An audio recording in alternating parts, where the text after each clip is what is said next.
Tonight concludes the three-part series here, and we're thankful for you each to join us. So with that being said, we welcome you to the SigEp Springboard, where we are joined by three of the current student directors, each of them bringing their own expertise and their own experience to tonight's session.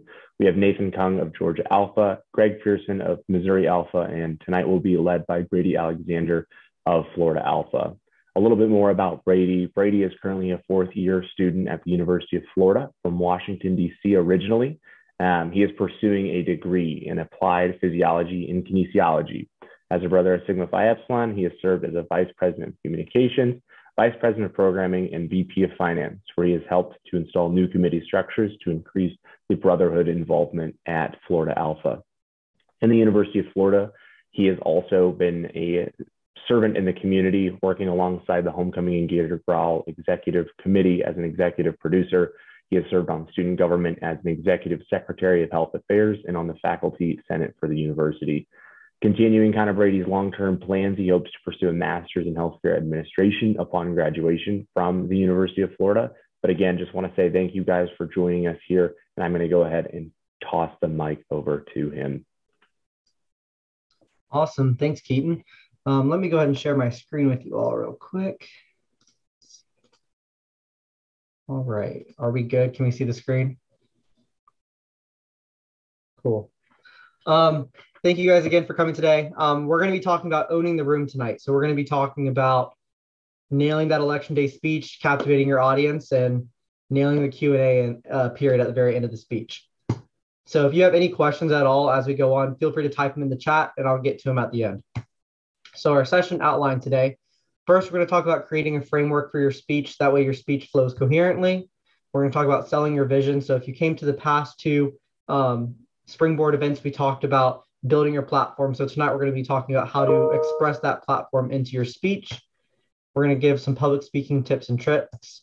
And then we're going to talk about how you can crush that Q&A period. And then finally, at the very end, we're going to have some breakout rooms that myself, Greg, and Nathan will be leading to hopefully give you guys some more feedback. So some of the outcomes today, we want you guys to know how to create a captivating speech. You're going to utilize public speaking best practices to effectively communicate your ideas. You're going to implement these frameworks and reframing to share your platform ideas, and you're going to be prepared for questions and answers through some of these reframing practices.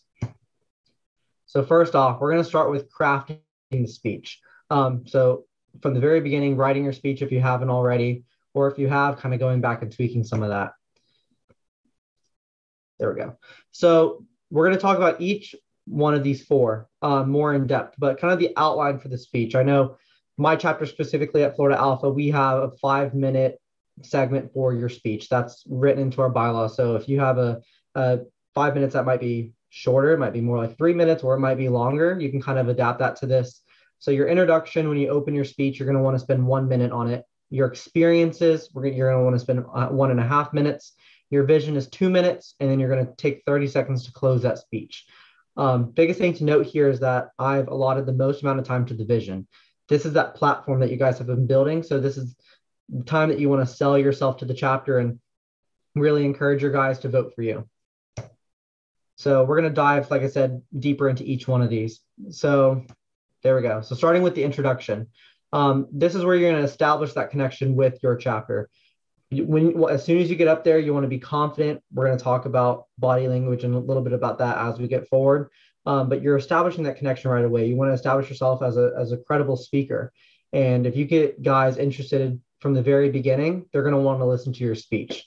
Even though some of your chapter may know you, you might have a recent fall class that you don't quite know yet. So introduce yourself, say who you are, say what position you're running for. And then the biggest important thing in the introduction is say why you're running for that position.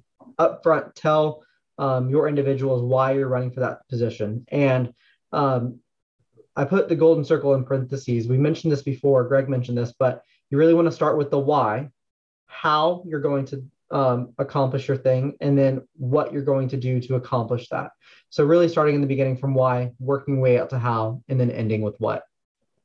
And then you want to end your introduction with a thesis statement. So if you've written papers before, this should be very familiar, but essentially that thesis statement is going to be exactly what you're covering. So at the beginning of this slide deck, you notice that I had session outcomes.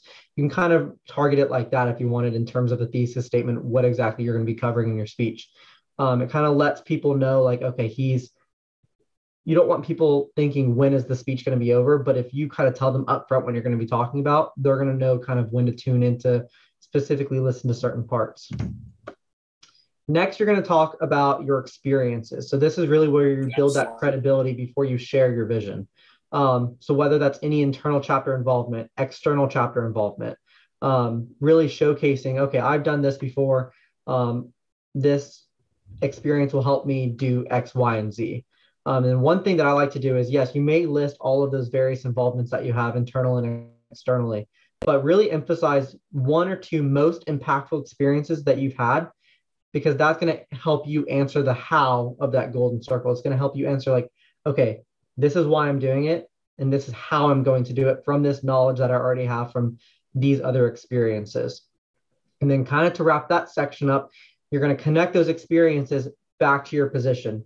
So if you're running for programming and say you served on a university committee, student government or whatnot, connect that back, be like, okay, I planned this event, so this is going to help me transfer these skills to running for programming. So vision. So this is the next part of the speech. This is where you're going to say what you are going to do. So any ideas that you have, this is where you really are conveying your platform. So if you say a platform point, make sure you follow up with it. So really give 2 to 3 tangible ideas. Recently, we talked about SMART goals.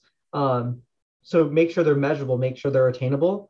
And like it's mentioned, give attainable and tangible ideas, because this is really going to show the chapter like you have thought about this idea and this is how you're going to implement it. And guys can really look forward to that, rather than if you just go up there and be like, we're going to make the chapter the best that it can be. Yes, we want you to make it the best that it can be, but how are you going to get there? Another thing that I find that some people lack in their speech and that you guys should really place an emphasis on is, what direction do you want that position or the chapter to follow? What is your vision? Essentially, what's your mission statement for the role? Are you going to, if you're running for programming, I'm using that as an example again, are you wanting to focus more on, maybe your service events are stellar, so you want to focus more on your social events. Your social events are good, but you're lacking in service. Maybe you want your mission statement to follow more of a philanthropic service role. And then lastly, how are you going to accomplish that vision? So going back to that how. So if you want to create, I'll use an example for communication. So say you want to create t-shirts that guys want to buy. How are you going to accomplish that vision? Are you going to get input from the chapter? You're going to put out polls. What are you going to do to essentially accomplish that vision? And then closing. So repeat your thesis statement. So you're summarizing now everything that you've talked about. You want to wrap everything up. Again, mention why you're running, how you will accomplish your goals, and what you will do to accomplish those goals. That's really emphasizing that golden circle. And then at the very end, you want to tie it together. One of the biggest things is you don't want to end your speech with, this is what I'm doing. So yeah, end it with a powerful closing statement. When you end it with a closing statement, people will know that you're done with your speech and will know that your thought process is completed. So that's really what I encourage you guys to do. All right, so we're going to get into public speaking tips and tricks.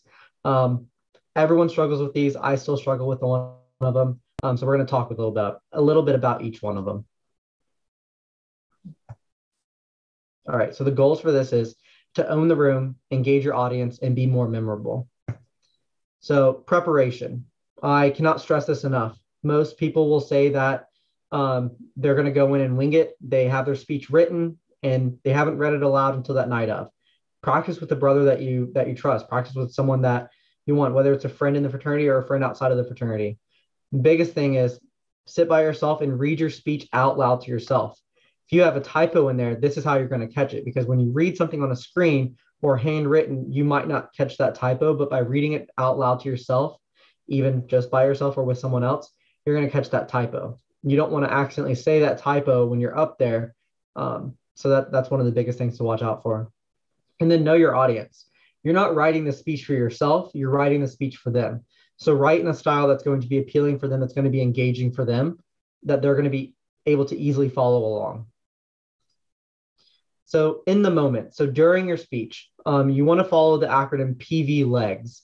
So it's poise. So that's your body, essentially like your body movements in a sense. So you want to stand upright if you're at a podium. If you're doing Zoom, look at the camera straight on, look at your screen straight on. Make sure you're not like analyzing the entire screen if you are doing it from Zoom, but stand straight, be confident.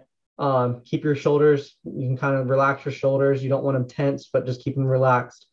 And then next thing is your voice. Make sure you're projecting your voice. If you have a large chapter room, you need to be presenting loud enough that people in the very back of the room can hear you. You don't want to only be talking to the people in the front because you're talking to the entire chapter. Life.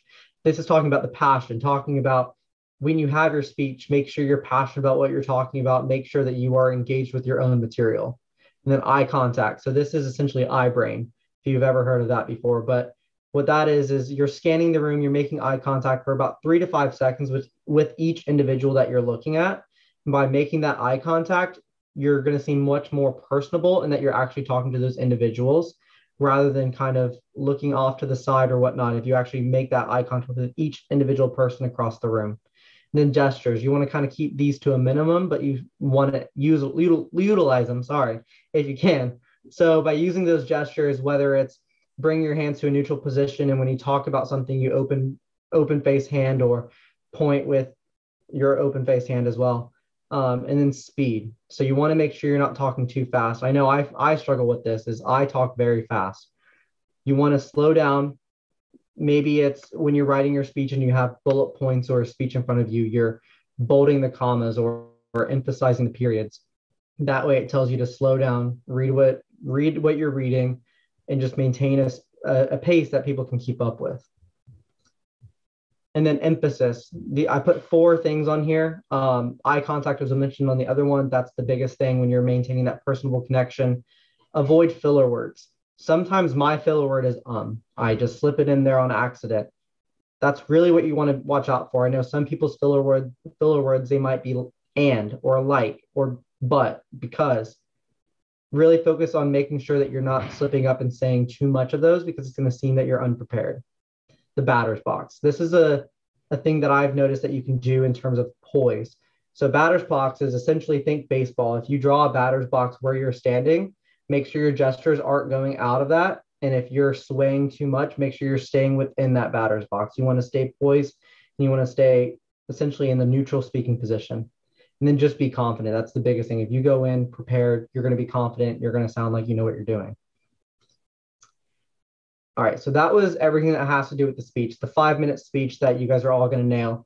The next thing we're going to talk about is crushing the questions and answers. So some chapters do questions and answers, some don't. So this is a great tool for anyone, whether you're going into an interview, whether you're going for elections, just really good skills to have. So the goals that we're going to come out of this is being able to answer the questions confidently, completing the actual question, and then effective communication. So preparation, another thing, study your position. So we have officer guides on sigep.org. Maybe your chapter does something a little bit different from the officer guide, but if you need ideas on what to study for, that's going to be one of your greatest tools. But then also talk with your predecessors and ask them what worked and what didn't. You don't want to get up there and someone ask a question, for example, communications. What's your marketing plan? Well, if your communications, people might expect that you know what a marketing plan is, but if you say you don't know what a marketing plan is, you really haven't studied that position. So really study what you're going into, making sure that you're understanding the responsibilities of that role. And then create mock questions with yourself and others. This is a really great tool because you can have individuals that are brothers or non-brothers kind of quiz you on questions as you gave your speech. And that might spark you to realize, oh, okay, I need to study up on that before I give my election speech. In the moment, think and pause if needed. If you get asked a question, you don't have to answer it right away. A lot of keywords or filler that people would use is, that's a great question. Just by saying that, giving yourself 5 seconds to think, you might come up with the answer that you need. So that's also acknowledging the question. So the 3 steps to answering it is you're going to acknowledge it. Oh, that's a good question. You mentioned this. Well, this is my answer to your question. And then you're going to wrap it up. Again, don't end with so yeah. Wrap up that question of exactly what you're going to do. Instead of saying, I don't know, say you're going to look into it. So if you mention back to the marketing plan, you don't know what it is. Instead of saying, I don't know what that is, say, I'm going to look into that once I form my committee. Those two different things are going to make it seem that, okay, you might not know what it is right away, but at least you're going to look into it when you get a committee. And then trap questions. I know these are some of the hardest ones because they can be personable, like personally to you. They can be questions that you had not anticipated at all. Again, don't panic. You're going to breathe and maintain composure. I know I've been asked some of these questions. Everyone in my chapter has, but it's essentially hard questions that you didn't think that you would need to prepare for in the role, whether it relates to personal questions. Maybe you got sent to standards once. Be prepared for that question to come up. If you went to standards, how have you changed to be on exec? And these are just some example questions that I wanted to give y'all. We'll talk more about this in the breakout room as well, but I know this is one that our brothers like to ask is, are you living in house? If not, how do you plan to maintain a connection with the brothers, especially if you're running for some of those positions such as president, VP of programming, SLC? And then how will you incorporate the ideas of others? This is kind of has to do with transparency and polling the brothers. Is it just going to be you and your committee making decisions, or how are you making sure that the whole chapter is enjoying what you plan to do? And then in the past, this position has struggled with X, Y, and Z. How do you plan to improve that? So essentially, like if the chapter realizes that VP of Finance has struggled with maybe paying bills on time, how do you plan to ensure that you're paying your bills on time? Are you going to have a ledger? Are you going to have a calendar for yourself? And like I mentioned, be prepared to answer personal questions. They can come up, and especially if your Q&A doesn't really have any restrictions, then brothers can definitely ask that. All right, so wrap up and key takeaways from this tonight. So what we did, we kind of went through that framework of building your speech. So that 5 minutes, really focusing on a minute for your introduction, a minute and 30 for your experiences, 2 minutes for your vision, and then a 30-second closing. We sold your vision. Within that vision segment of 2 minutes, you really want to emphasize that what you're doing, how you're doing it, and why you're doing it. Going back to that golden circle, public speaking tips and tricks. Try to avoid those filler words. Practice with the brother if you have to, and really be confident and make sure your body language is showing that you're confident. And then those Q&A. Biggest thing that you can do there is prepare. Have people ask you questions. It's better to seem prepared than to stumble on those questions at the very end.